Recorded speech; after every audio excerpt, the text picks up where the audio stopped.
Welcome to the Let Me Bend Your Ear podcast. My name is Frank and I'm the host of the show. I discuss and review movies new and old. You can watch the show on YouTube, X, and Facebook under the title The Let Me Bend Your Ear podcast. You can listen wherever you get your podcast. Please rate and review the show on your app of choice. You can email the show at bendyourearpodcast@gmail.com. Please visit the podcast website. That is letmebendyourear.com. All the episodes are available there. On this episode, I'm going to review The Killer, directed by David Fincher and streaming on Netflix. So David Fincher, if you are a cinephile or a movie fan of any kind, you are familiar with his work. He started as a commercial director, but definitely a music video director. The most famous video I know he directed was Vogue, the Madonna video. I think that was 1990. And then through the 90s, he started making features.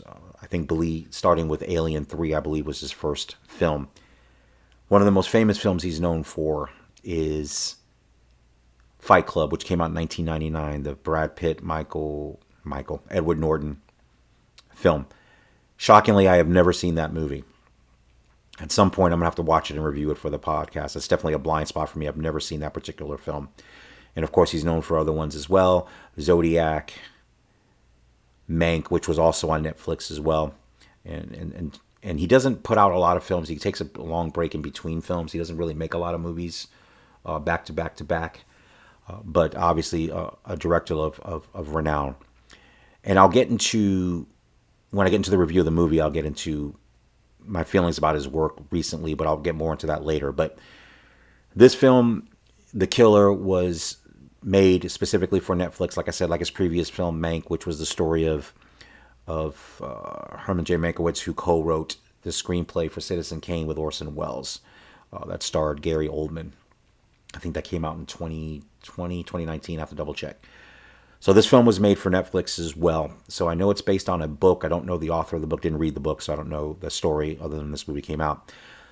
There was a lot of buzz surrounding this movie, I think, earlier this year. One, because it's a David Fincher film, and cinephiles and critics are big fans of his work.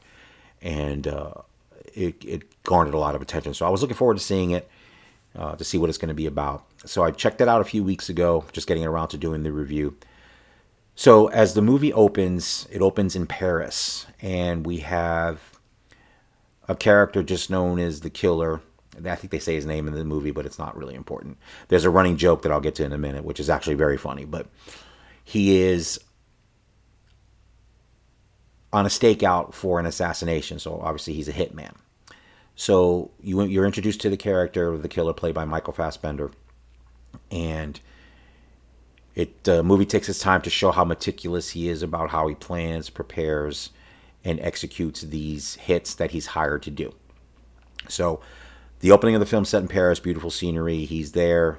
He's parked in a building across from a building where the target is going to be at. And as the time comes, he's getting ready. He's loading his rifle, just methodically going through what he needs to do to get this job done.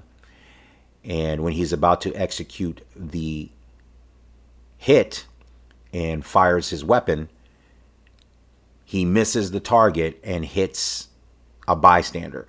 So this gentleman is entertaining a prostitute who's like a dominatrix, and she's doing her thing, and he hits her instead of the target. So obviously this is bad. And he quickly escapes the scene, and that's the setup and the start of the movie. So obviously there's issues here. He missed the target and killed somebody else. So two problems.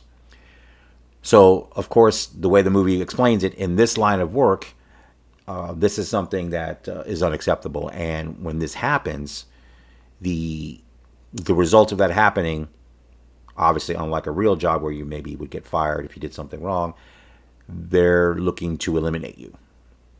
So that's the price you pay for something like this happening. So it is a movie where they are coming after him. So he immediately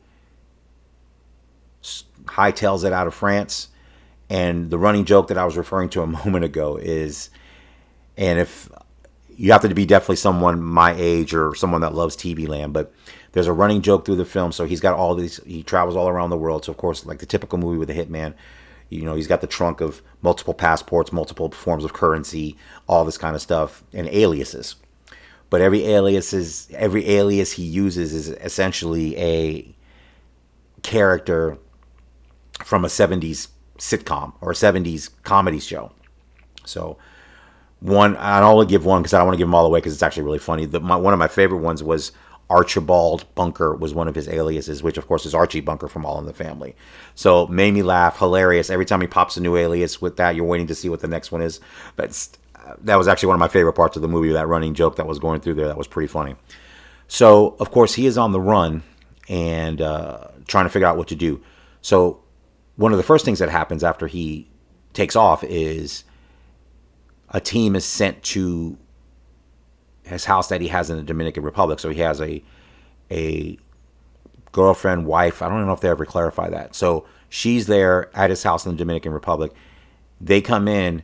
They attack her, beat her pretty bad, and put her in the hospital, trying to find him. So he goes back to the Dominican Republic. He finds out what happens, and sees to check on her, and then it becomes essentially a revenge movie after that. So obviously his goal now is to go up the ladder to find out who the client is, because of course in this business you don't know who hired him, because there's levels of people that it gets to, from the client to the hitman. The hitman never knows who the client is for obvious reasons. So his mission now is to try to get to that and basically kill every person that was involved in hurting his girlfriend. So it's a simple, straightforward story, not too complicated. That's pretty much it. So you've got Fassbender going around the world. He goes to Florida. He goes to different places, Louisiana. He meets the different levels of people that are involved in his profession, and specifically this job that went wrong. So the things that I liked about the killer, well, the main thing I liked about the killer is Fassbender's performance in the film. He's fantastic. And it's a largely silent performance. So where you hear him is through voiceover. So it's really, I don't know if it's internal monologue or whatever it is, but it's, or narration. I don't know what you would qualify that as. You'd have to ask Fincher for that. But he's telling you what's in his thoughts. He's telling you his meticulous way of how he does things, how he doesn't take things personally, how it's just business, how if you let emotions get in the way, you are done. And that's a continuing theme, even though he's basically on a revenge mission and doing this for quote unquote emotional reasons, because he would just let it go if that was the case. But of course, if they're coming after him, you really can't let it go. But the voiceover is fine. I don't have an issue with that. He gives it's a really almost a silent movie performance. Like I said, anything where the action is current, it's dialogue free. He has a few lines when he's interacting with other people, but it's very few and far between. So it's a largely physical performance, and he's fantastic. And he does a great job. He's a great actor, so that's not surprising to me at all. He does a wonderful job. And you have other great actors in the movie as well. You have Charles Parnell, who I'm getting to know better as an actor. He was actually in Top Gun Maverick, and he's fantastic. He's great here too. So he plays Hodges, who's the lawyer that hooks him up, the killer up with clients, or kind of the facilitator, his agent, if you will, of that. And then you've got the great Tilda Swinton that comes in later in the film. They have a fantastic scene between the killer and her in a restaurant towards the end of the film, which is phenomenal. And she's always fantastic. So her being in the film is always an asset. So, like I said, it's the performances are great. The locations are great. It's well done that way. So that's what I liked about it. Now, my issues with this film, and I think it's the same issues I've had with Fincher going all the way back to Zodiac. So now, to take a little sidebar on Zodiac, I've never reviewed that for this podcast. And I saw Zodiac a long time ago. And Zodiac is one of the most acclaimed movies, I think, in the last 15, 20 years. You had Robert Downey Jr., Mark Ruffalo, had a huge cast, and I don't even remember all the people who are in it. Obviously, it's about the Zodiac killer. Critically acclaimed. I found the movie to be slow. Great performances, but I just found it to be, for a movie about a serial killer, I found it to be very dry and slow.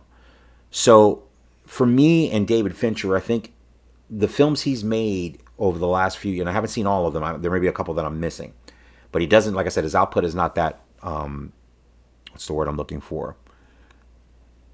Can't think of the adjective, but it's not. He doesn't put out a lot of films back to back to back. He doesn't do it. He takes years in between. So with Zodiac and then with Mank, which I did review for this podcast, you can go back and listen to that episode as well. I don't have the number here, but it's there in the back catalog. The same issues I have with Mank, I think I have with The Killer. So again, great performances out of the actors.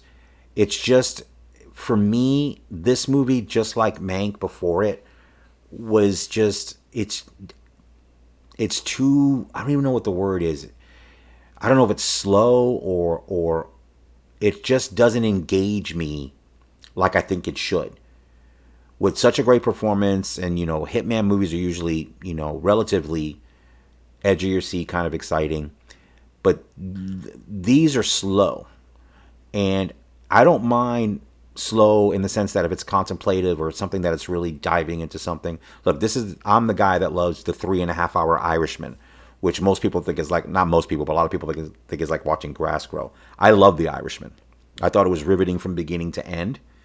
So that's an example of a movie that, much longer than this one. The Killer clocks in at 1 hour and 58 minutes, which is fine. But it just didn't move like I wanted it to move. And this is the same issue I had with Mank. Again, a great lead performance by Gary Oldman and other cast members in there, but it just didn't hit me or move me in the way that I think it should. And that's the issue I have with The Killer. I watched it, like I said, when I watched a couple of weeks ago, I enjoyed it. I thought it was a good movie. I definitely don't think it's a great movie. I don't know. I haven't read the critical reviews of it. I've seen some, the blurbs that they put on the movie posters, and, they give it, effusive praise, one of the best movies of the year. I don't think it's one of the best movies of the year. I just don't. Like I said, I really would just recommend it for the lead performance of Fassbender, and then you get to see Tilda Swinton, who's great in the small part that she has. But again, I don't know why that is with Fincher, and I'm starting to think, like I said, I loved Seven, never seen Fight Club. Zodiac, that may be a revisit to review for the podcast, so if I do review it for the podcast, I'll watch it again. But I remember my initial reaction, because I was very excited to watch that film, thinking it was going to be phenomenal. I just didn't feel that when I watched it. I just didn't. And I know a lot of people will disagree with me. I know Zodiac didn't do well when it came out, but has had a great cult following, and a lot of people love it. And a lot of people were big fans of Fincher as well. So I think, like I said, for me, it was, I don't know, it's weird because I feel like with Fincher, and is my criticism of Fincher's movies lately is a similar criticism that people give to Stanley Kubrick, who is one of my favorite directors ever. And the criticism of Kubrick a lot of the times is, and sometimes it's valid, is that his movies they're cold, they're clinical, there's a distance to them. You don't feel the emotional attachment. Now, that criticism I understand on some, but I don't agree with that with Stanley Kubrick. I do think that his movies have a lot of emotion in them, and I think that it's just, there's a distance there. It's just whatever his talent was for doing that was fantastic. And I would argue with Kubrick, if you want to see Kubrick before, because I think people think of the Kubrick of post Spartacus or post actually Doctor Strangelove. So you're starting with 2001, going through his movies there from 2001 to Eyes Wide Shut, his last film. I would challenge you to watch The Killing, which is one of the best noir heist movies ever made, which is fantastic. That movie's fantastic. I love it. I think you wouldn't, even if you have this opinion of Stanley Kubrick based on his later films, you watch that film, it'll completely change your outlook. And I love his work. But with Fincher, I think my criticism is the criticism other people have of Kubrick. I think his movies, to me, are kind of cold and clinical. They're not, it's an observation. So basically, this movie is an observation of someone that does their job meticulously, which can be interesting and is in a lot of aspects interesting, because like I said, his performance is the best thing about this movie, but it's not enough to sustain me for almost 2 hours without, it didn't engage me in the way I wanted it to be engaging. And like I said, maybe I'm in the minority with that with this film. I looked at IMDb. It's got a 6 point something out of 10, I guess, on the aggregate scores that people that have reviewed it, but you can take that for what you want. I don't know what it is on Rotten Tomatoes, but you can take that or leave that for however you value that aggregate source of opinions. I can only go by my thoughts on the film. And for all the critical reviews, I was kind of surprised it was that low score-wise, but I would suspect, and I haven't looked at it, maybe these are one of these films on Rotten Tomatoes where the critical score is high and the viewer score is a lot lower. And unfortunately, in this case, I would tend to agree more with the audience score on this as opposed to the critic score on it. I think that I wish it was more engaging than it was. Like I said, I didn't dislike the movie. The movie is technically well done. Obviously, Fincher has it, like Kubrick, I think he has kind of that reputation of being very methodical. And I believe he's a director that does a lot of takes. So you got the one spectrum end of the spectrum, which is Clint Eastwood, who's economical, which is why he can make movies at 93 years old, and Warner Brothers just lets him do what he wants because the movies always come in under budget. And a lot of time, now the last few films haven't done well, but he'll pop, the movies are lower budgeted, and he'll give you every few years he'll pop out a hit like American Sniper, which makes $100 million on a $25 million budget, and he cranks them out quick, and he's famously known for one take and get out of here. Let's go. And then you have the other extreme, of course, with Kubrick, who's done up to 50 takes, 100 takes, which I don't know how they can be kind of ridiculous, but his movies are brilliant to me, so I guess you have to, can't argue the result. And I think Fincher is similar that way. I don't know if it's as extreme as Kubrick, but from what I've read, he does do a lot of takes. He's very meticulous about what he wants to do. And that's fine, but at the end of the day, a movie's got to be something that engages me emotionally, some way where I'm locked in. And like I said, that's subjective. Like I said, I understand that's subjective. And for me, though, unfortunately, this particular movie didn't engage me in the way that I was hoping it would. And that's a major drawback for me. Again, it's not a terrible movie. It's just there's something missing there that I wish would have engaged me a lot more. So, again, The Killer, directed by David Fincher, is streaming on Netflix now. You can watch it. I think it's been out for about a month or so. So definitely you can check it out if you have it. If you're a fan of his work, like I said, check it out. It's not, like I said, it's not a terrible movie. It's not a bad movie by any stretch of the imagination. I just wish it had done more for me as far as engaging me in what was going on. So I'm going to go ahead and give The Killer 3.5 stars out of 5. So on that scale, it's a decent movie. I don't consider it a great movie. It's not a movie that I don't think I'd revisit again. Out of 3.5, I wouldn't. But again, if you're a fan of his work, if you're a fan of Fassbender, who, like I said, I think is great. If you're a fan of his performances, it is worth it for that performance. And like I said, there's some good things about it. But like I said, overall, it's not one that I would wholeheartedly recommend and one that I would not really watch again. So I'm going to go ahead and give The Killer by David Fincher 3.5 stars out of 5. And again, you can watch it now on Netflix. I think it was made for Netflix, so it's streaming there now. And I want to thank you for listening to the show. You can follow the show on X, Instagram, YouTube, and Threads. The handle for all those platforms is @BendYourEarPod. Please subscribe to the YouTube channel and like the Facebook page. That'll help increase the reach of the show. This is a one-man operation, so if you're watching the show on Facebook, YouTube, or X and would like to support the podcast, you can click on the QR code that's right up here on the left, or you can go to the show's X page, again, @BendYourEarPod. If you click over to the profile page on X, there's a tip jar there, and you can contribute if you'd like. This would help cover the cost of hosting the podcast. Again, thank you for listening, and have a great week.